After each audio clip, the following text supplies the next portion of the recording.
21:43, seguimos en vivo aquí en Entre Líneas y nos vamos a meter a hablar de economía después del capítulo político que estuvimos transitando en la primera mitad del programa. Nos vamos a hablar de economía, que también hay mucho por hablar, ¿no? Por supuesto. Bueno, además, en medio de toda esta situación y tensión política, ayer se presentó el presupuesto para el año próximo. Bueno, casi ciencia ficción, ¿no? Imaginar la Argentina del 2022 para aquellos que tienen que elaborar el presupuesto. Tamaña tarea seguramente han tenido. Bueno, está Alfredo Blanco, economista, ex decano de la Facultad de Ciencias Económicas de la Universidad Nacional de Córdoba, ya en comunicación con nosotros. Los saludamos. Alfredo, ¿cómo va? Buenas noches. ¿Qué tal? ¿Cómo estás? Buenas noches. Bien, gracias. Gracias por estar allí. Bueno, No, por favor. economía pospaso, decíamos, para analizar. La verdad es que en medio de esta tensión que se desató a partir del lunes en el gobierno nacional, ¿se puede imaginar algo uno en la Argentina hoy de qué puede pasar, por lo menos hasta fin de año? Bueno, normalmente los pronósticos en economía, digamos, son difíciles de formular y no hay que pensar que se puede hacer a partir de unos datos predecir el futuro, ¿no? Pero bueno, en estas circunstancias es mucho peor. A veces uno tiene la sensación hoy de que hace mucho que fueron las primarias, Sí. las elecciones primarias, porque en realidad yo diría el viernes existía la idea de que el gobierno iba a hacer una elección que no iba a ser tan buena, pero que iba a ganar a lo mejor por algunos puntos, y entonces la discusión era, bueno, ¿cómo van a seguir la política económica? ¿Se van a replantear si el triunfo fue demasiado exiguo? En aquel momento uno decía, yo no creo que cambien el rumbo significativamente y que de repente intenten, digamos, plantear un programa económico que confíe en la libertad de mercado, cosa por el estilo. En ese momento yo más me inclinaba a pensar que con las dificultades que tiene la Argentina, con una tasa de inflación alta, con los problemas del sector externo, con la negociación con el Fondo Monetario a mitad de camino, digamos, digo, lo más probable es que vayan tratando de llevar la situación y va a haber seguramente a lo mejor medidas más restrictivas, en fin. Pero, pero bueno, después del resultado, que lo que yo pienso es que era inesperado, no solamente para el gobierno, sino también para la oposición. Entonces, bueno, se planteó, el lunes seguramente habrá algunas decisiones. Y empezó a trascender que esas decisiones iban a ir por el camino de tratar, por usar un lenguaje coloquial que se ha empleado, tratar de ponerle plata en el bolsillo a la gente. Mm. A partir, yo diría, de una lectura un poco simplista, que es pensar que la gente solamente vota por la situación económica y que el resultado electoral era consecuencia de la clara pobre performance de la política económica. A mí me parece que hay otras cosas, pero bueno, se estaba a la espera de eso. Eh, en realidad, el presidente dijo esa noche, tuvo dos frases que parecían contradictorias. Dijo, yo escucho la voz del pueblo o algo así, y vamos a seguir por el rumbo que estamos. Lo cual parecía un poco contradictorio, Ujú. pero bueno, después se ratificaron los ministros, y después se disparó este conflicto con la vicepresidenta, y la vicepresidenta acaba de explicitar que este proceso, según ella, venía de antes. Además, en la carta habla del gobierno del presidente, le dice su gobierno, como si ella, digamos, no, aunque en otro párrafo dice que ella digamos, lo había designado para ser el candidato a presidente y posteriormente presidente. Da la impresión de que las dos posiciones están que están muy enfrentados. Esto recuerda una cosa que en economía se estudia en teoría de los juegos, que se llama juegos de la gallina, ¿no? Eso que se llama chicken game, que viene digamos, de cuando hay dos vehículos, dos autos, a veces dos motos, que vienen en la misma línea y que lo que se estudia es la especulación del que va manejando cada uno de los autos, en qué momento piensa que el otro va a ceder. Mm. Por supuesto, si la conducta es igual en los dos agentes, se estrellan. Y eso se estudia, digamos, en un campo de la economía que son la teoría de los juegos, se estudia como este juego de regalo. Bueno, a mí me da la impresión que estamos un poco en eso, ¿eh? Que los dos están viendo a ver cuál es el que va a pasar por gallina, digamos, que es el que afloja, ¿no? Ahora, vamos a la pregunta, Gonzalo, Hmm. ¿se puede decir algo de la economía?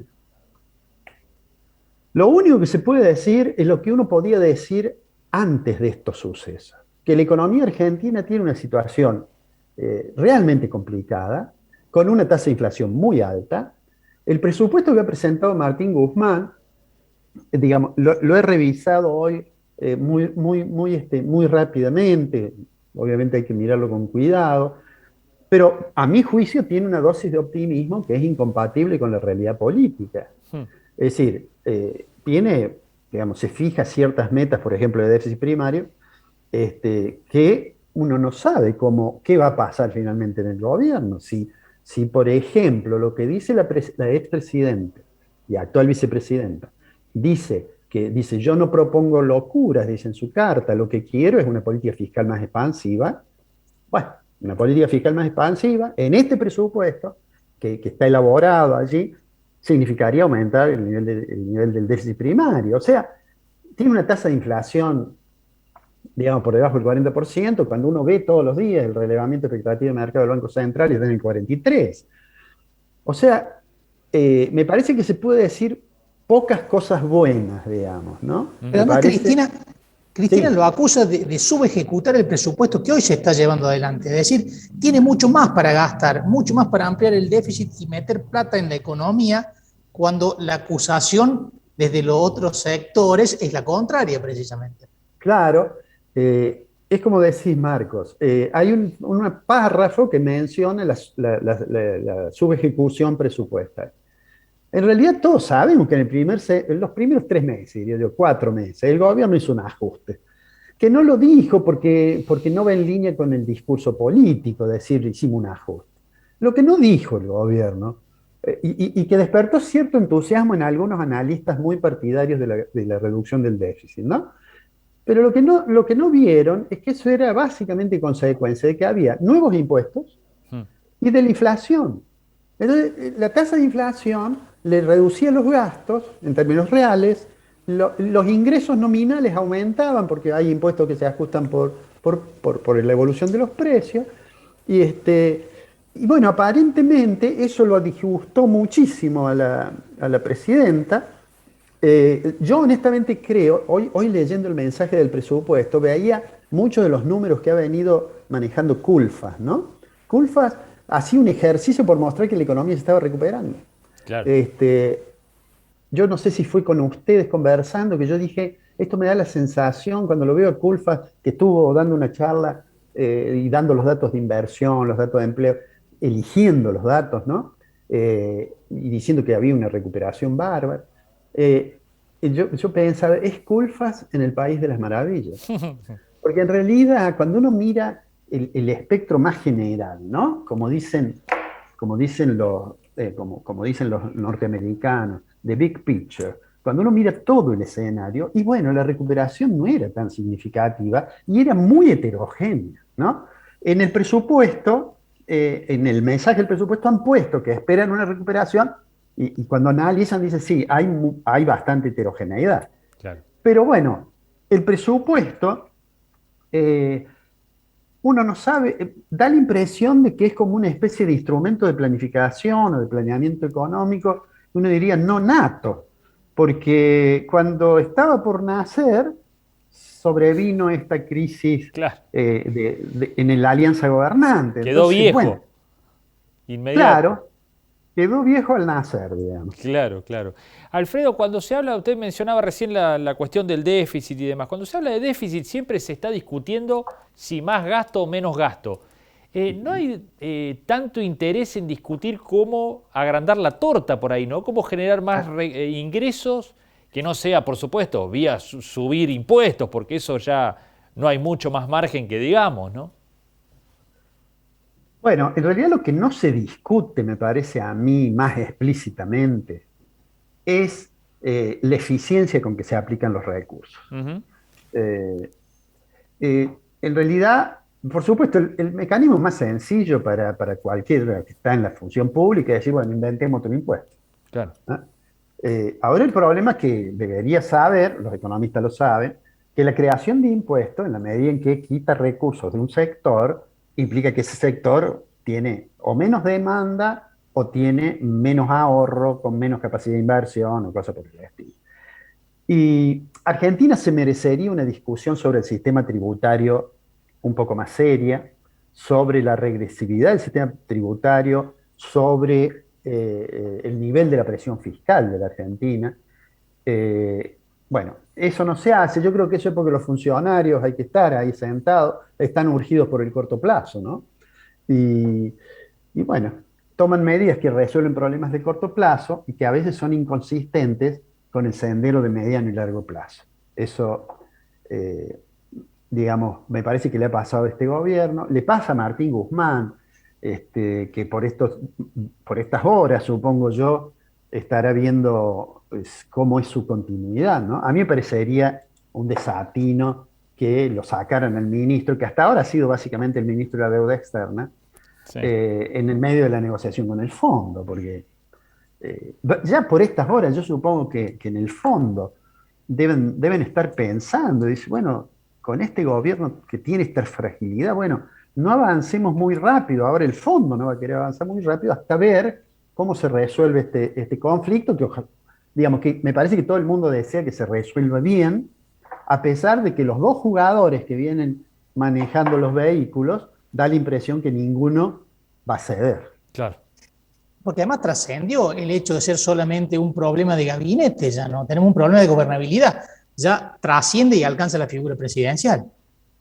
Sí, la verdad que a mí me sorprende porque tanto el presidente como la vicepresidenta son gente que prácticamente toda su vida se han dedicado a la política y que me parece que hay cierta torpeza en manejar esta cuestión.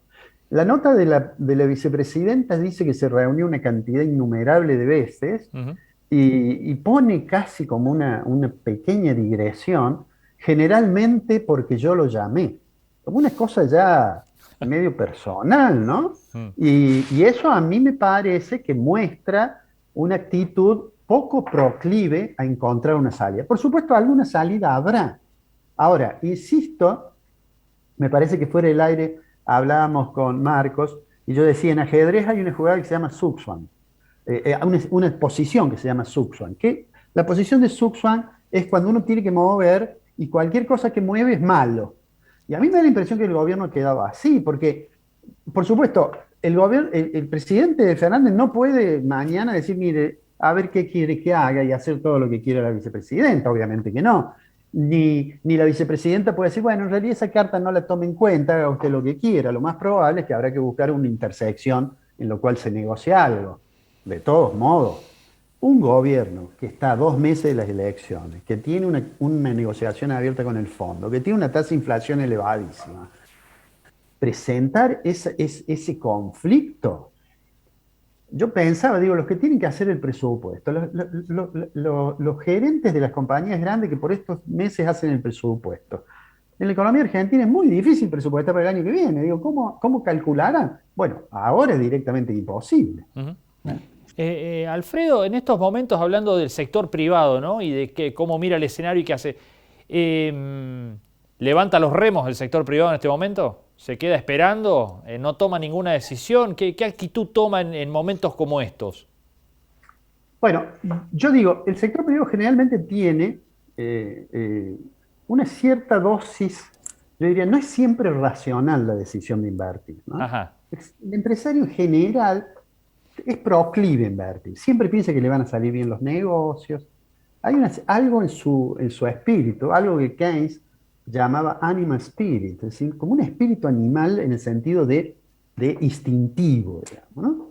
Pero claro, eso también tiene sus límites, porque en la medida en que la incertidumbre es tan grande, bueno, hay un momento, en las compañías grandes eso es muy típico, que dicen, bueno, suspendamos este programa.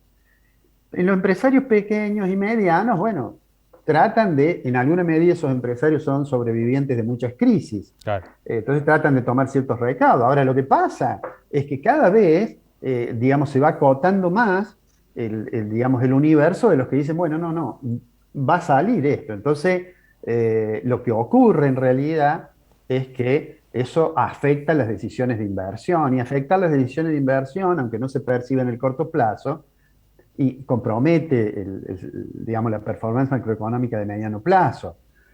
Eso es, a mí me parece que hasta que no se resuelva esto, es como que todos nos levantamos a la mañana a ver qué pasó, a ver cuál es la nueva. Un empresario amigo me decía, y yo en realidad todas las mañanas empiezo a orejear el diario, porque todavía lee el diario en papel. Él. Pero Claro. dice, empiezo a orejearlo como cuando juega uno a los naipes.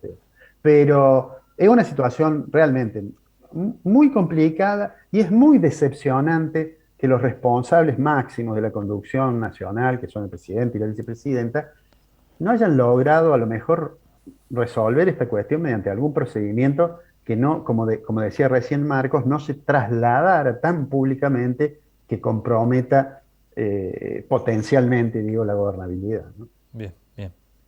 Marcos, la última. Sí, Alfredo, ¿qué perspectivas puede haber? Estamos diciendo que es muy, muy difícil de pronosticar, pero en el corto plazo, todos estos cimbronazos con el dólar subiendo algo, ¿puede haber un deterioro todavía mayor en el poder adquisitivo de la gente por vía de lo que puede pasar con la inflación? Que había bajado algo en agosto, ¿no? Sí, yo lo que creo, el gobierno ni siquiera pudo disfrutar de un éxito pequeño, que es tener una tasa de inflación por debajo del 3%, ¿no? Tenemos 10 meses anteriores con tasas superiores al 3%. Mm. Ni siquiera pudo disfrutar de eso por este conflicto, pero además, si uno mira con algún detalle esos datos, ve que lo que ayuda mucho ahí es los precios regulados. A veces también los estacionales, pero el precio regulado. Entonces, tener una inflación del 2,8 con precios regulados, las tarifas pisadas, el tipo de cambio tratando de tranquilizar, como dice Martín Guzmán.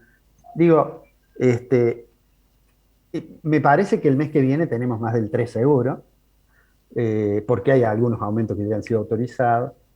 Cuando digo el mes que viene me refiero al índice que va a salir el mes que viene, que es el de septiembre. Claro. Eh, y, y me parece que se puede deteriorar más, ¿eh? Y es más, yo decía hace un par de semanas, 2 o 3 semanas, acá en una columna que hago en un canal de acá de Córdoba, yo decía que por más que uno mire el tipo de cambio real y le parezca que el dólar no está atrasado, no había digamos, que pensar que no podía haber ruido en el mercado cambiario, entre otras cosas, por las crisis en la superestructura política. Y la semana pasada, cuando, digamos, parecía que empezaba a moverse de nuevo el dólar, qué sé yo mucho conocí y decía, bueno, no compre ahora, porque ahora estamos en un momento en que, bueno, hay gente que en ese tipo de mercado, el mercado marginal, un mercado en el que hay una alta dosis de especulación, que en realidad les va bien en las crisis porque el tipo de cambio sube y ahí aprovechan para hacer ganancias. Pero a mí me parece que se puede deteriorar, lo cual agrega un ingrediente complicado porque eso va a implicar más puja distributiva y eso implica presiones inflacionarias de costos. Pero de todos modos, si hay crisis política, si sigue así esta crisis política, y todo lo que pueda hacer el ministro de Economía es zaraza, Claro. por usar la frase de él. De él Sí, mismo. sí, sí. Alfredo, gracias como siempre, un placer. No, al contrario, un abrazo, que tengan buenas noches. Igualmente, gracias. que ande muy bien. Alfredo Blanco, economista, ex decano de la Facultad de Ciencias Económicas, siempre un gusto escucharlo analizando la situación económica tan particular, ¿no? Nuevamente, tan particular en la República Argentina en este contexto de dificultad política en el gobierno nacional. Bueno, llegó el momento de despedirnos, nos vamos, nos volvemos a encontrar en 7 días aquí en Entre Líneas. Buena semana para todos, chao.